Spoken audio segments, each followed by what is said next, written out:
Bonsoir à tous et merci de nous suivre sur la télévision de La Famille. Nous sommes jeudi 4 janvier 2018 et voici la synthèse de l'actualité sur la télévision CVK.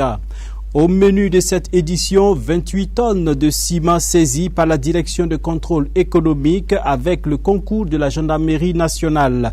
Nous irons aussi à la découverte d'un village écologique situé à 30 km de la ville de Ouagadougou dans un dossier signé de la rédaction. Merci de votre fidélité au programme de la télévision de La Famille.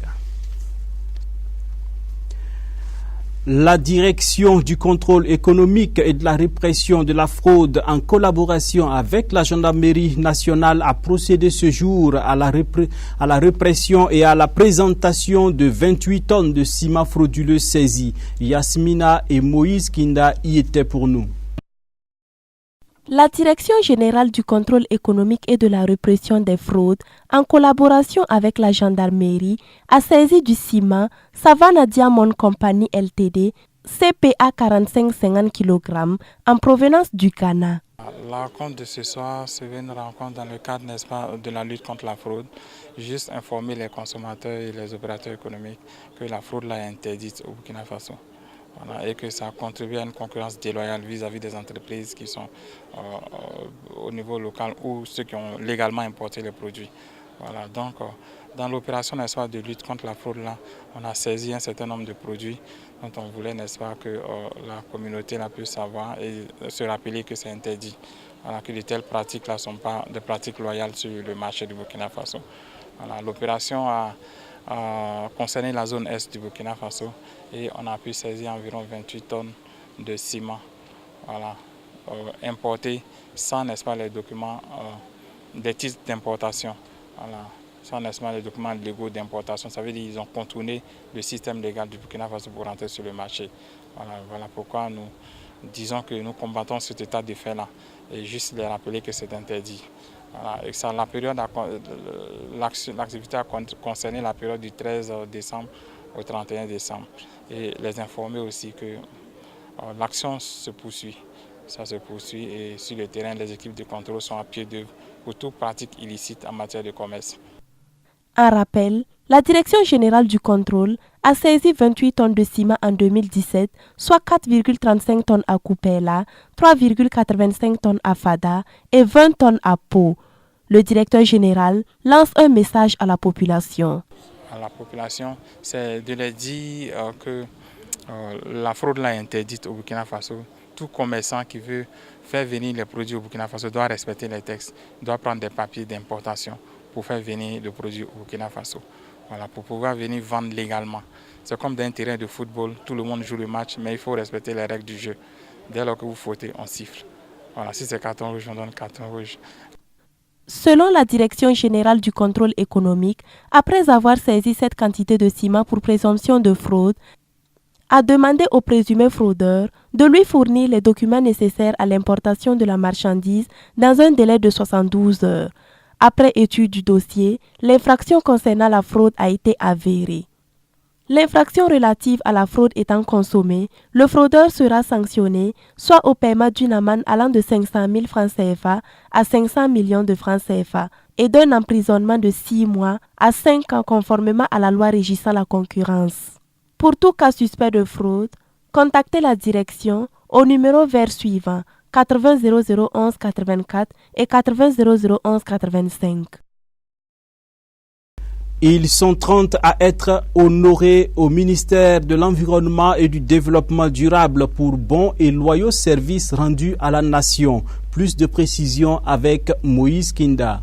Assistant des eaux et forêts, Kinda Wenasila Abel. Présent. Au nom du président du FASO et en vertu des pouvoirs qui nous sont conférés, nous vous décernons à titre exceptionnel la médaille d'honneur des eaux et forêts. Ils sont au nombre de 30 les agents du ministère de l'Environnement, de l'économie verte et du changement climatique qui ont reçu leur distinction en présence du grand chancelier des ordres burkinabés et de leur ministre de tutelle. Ils expriment leur joie. Avec cette distinction, je me sens beaucoup encouragé par le ministère et je le dis merci aux autorités et à ma hiérarchie qui m'a bien offert cette médaille. Et ça me demande aussi de fournir plus d'efforts pour pouvoir effectivement être digne de cette médaille qui vraiment est un honneur que la nation m'a donné. Le ministre en charge de l'environnement traduit aussi ses félicitations et invite les autres à travailler pour être aussi décorés les années à venir. D'abord, c'est les félicitations en tant que ministre de l'Environnement au regard des conditions pour lesquelles cette médaille est décernée. Vous savez, c'est une médaille qui est décernée au regard d'un certain nombre de conditions et par conséquent, c'est des félicitations et également une invite à faire mieux et davantage parce que les médailles, on peut en avoir toujours.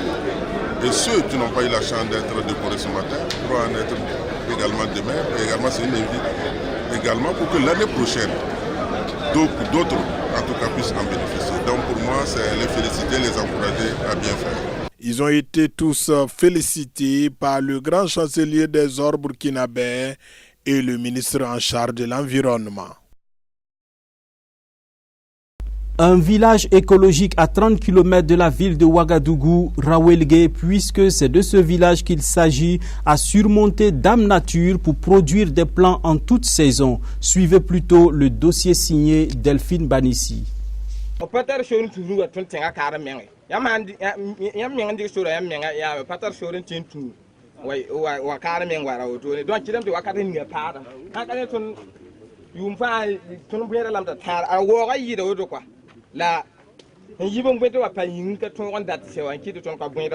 Elle a dit que cette initiative-là est une bonne chose pour eux et ça freinait en tout cas un temps soit peu leur exode surtout vers la Côte d'Ivoire parce que déjà ils tirent des bénéfices dedans.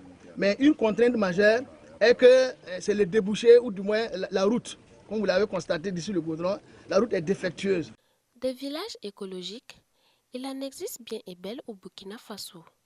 À environ 30 km de la capitale, des hommes et des femmes travaillent la terre malgré la fermeture du robinet céleste. À Rawelgue, un département relié à la commune de Komsilga, ils font de la pépinière de pommes cannelle, de baobab, de moringa et de plusieurs autres plantes. À l'aide de moyens pour la plupart traditionnels et sans formation de base, les habitants de Rawelgue se disent fiers d'être les faiseurs des jardins de ceux de la grande ville. En outre, selon les occupants de ce village, c'est une activité qui semble avoir contribué au ralentissement de leur exode rural vers les grandes villes et même vers la Côte d'Ivoire. Les difficultés majeures rencontrées par ces hommes et femmes de Rawelgue dans cette activité se résument en deux principaux points. La problématique de l'accessibilité du village et celle de l'eau. Pas de moyens adéquats les permettant de stocker assez d'eau pour parer à toute éventualité en saison sèche. Notre difficulté première, c'est le problème d'eau. Si on avait un château d'eau, par exemple, à votre prochaine visite, vous serez surpris du travail qu'on aura abattu.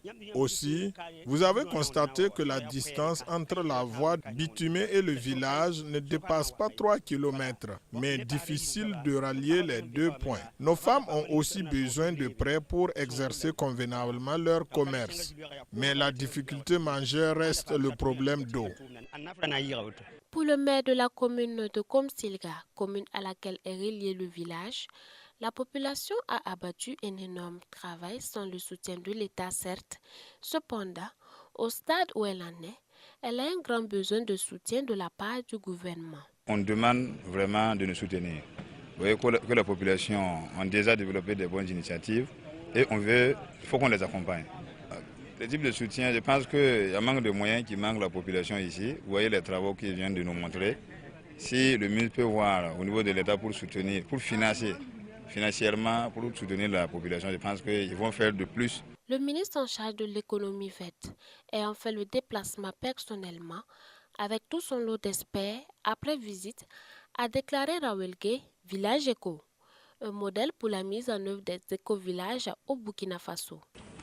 Mon département ayant la charge de la mise en œuvre des 2000 éco-villages annoncés par son excellence Monsieur le Président du Faso, nous sommes dans le processus d'identification et du lancement de cette campagne qui coûtera autour de 72 milliards.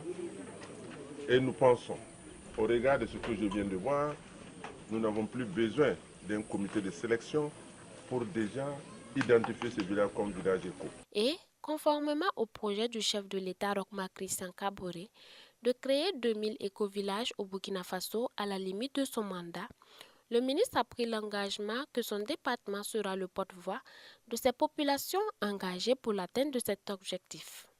Nous avons pu observer l'engagement de cette population à se prendre en main son destin et à lutter efficacement contre les effets néfastes de l'environnement.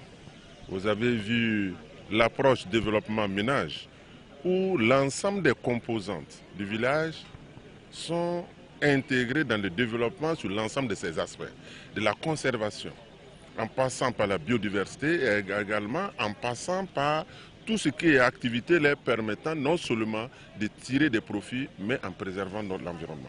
Donc je me dis qu'aujourd'hui, notre souci d'aller vers la mise en place d'éco-villages est un modèle pour nous, ministre de l'Environnement. Et nous pensons tirer profit déjà, et cela va nous permettre d'associer l'aspect burkinabé dans notre concept de mise en place d'éco-village. Dans l'approche éco-village, il y a la contribution de l'État, mais également la contribution des populations. Mais ici, nous avons déjà, les populations ont devancé l'État sur le terrain en jouant sa partition. Donc pour nous, aujourd'hui, c'est que l'État a un devoir moral de jouer également sa partition. C'est ça la question de fond. Aujourd'hui, nous pensons que les problèmes qui ont été soulevés sont des problèmes. Si ces problèmes sont résolus, on permettra au village d'être un modèle d'éco-village au Burkina Faso.